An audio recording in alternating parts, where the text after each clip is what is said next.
Well, a major setback for Donald Trump in his federal election interference case. An appeals court rejected his arguments for immunity yesterday, declaring, quote, former President Trump has become citizen Trump. So Jan Crawford is at the federal courthouse in Washington with more on this. Jan, good morning. Well, good morning. So Trump is all but certain to ask the Supreme Court to intervene in this case. He's got until Monday to do so. And whether or not the justices take it up or not, that will determine when Trump goes to trial. From the courthouse to the campaign trail, former President Donald Trump has insisted he should be immune from criminal prosecution. You have to have a guaranteed immunity for a president. Otherwise, a president's not going to be able to function. But on Tuesday, a D.C.-based federal appeals court rejected Trump's sweeping claims, unanimously ruling that the former president must face trial for efforts to subvert the 2020 election, saying any executive immunity that may have protected him while he served as president no longer protects against him in this prosecution. Last month, the former president sat in a packed courtroom as the three-judge panel, made up of two Democratic appointees and one Republican, challenged his attorney's immunity arguments and posed a dramatic hypothetical. Could a president who ordered SEAL Team 6 to assassinate a political rival who was not impeached, would he be subject to criminal prosecution? If he were impeached and convicted first. Since the Senate declined to convict Trump, that argument would mean special counsel Jack Smith couldn't either, and the appeals court flatly rejected it. But as for when Trump's trial could start, it may depend on the nation's highest court. If the Supreme Court takes the case, this trial is going to be delayed substantially. However, if the Supreme Court does not take the case, then that means that this trial, in all likelihood, will move ahead fairly quickly. Now, tomorrow, we will be at the Supreme Court for another historic case involving Trump. The justices are going to hear arguments and decide whether Trump can even be a candidate for president or whether states can disqualify him from the ballot for committing insurrection around the 2020 election.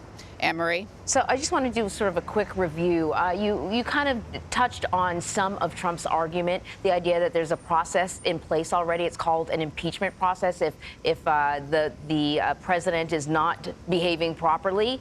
Can you talk a little bit more about some of the other arguments? Because Donald Trump had basically said, hey, how are you going to make tough decisions when you're the president if you're afraid of, being charged later on?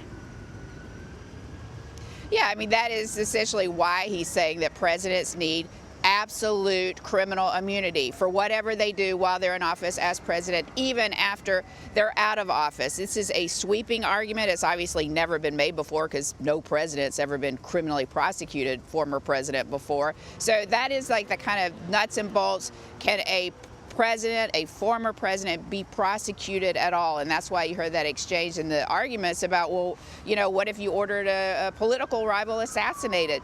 He's got one exception for when a former president can be prosecuted, and that's if he's first impeached and convicted when he's still in office. So it's a pretty narrow exception, which would give him a lot of leeway, not only Trump, but other presidents down the road. So speaking of that, of course, Trump is critical of this decision. And part of what he's been arguing on social media and around there is that now any president can be susceptible to being criminally charged after they leave office. Is that the precedent that's being set here?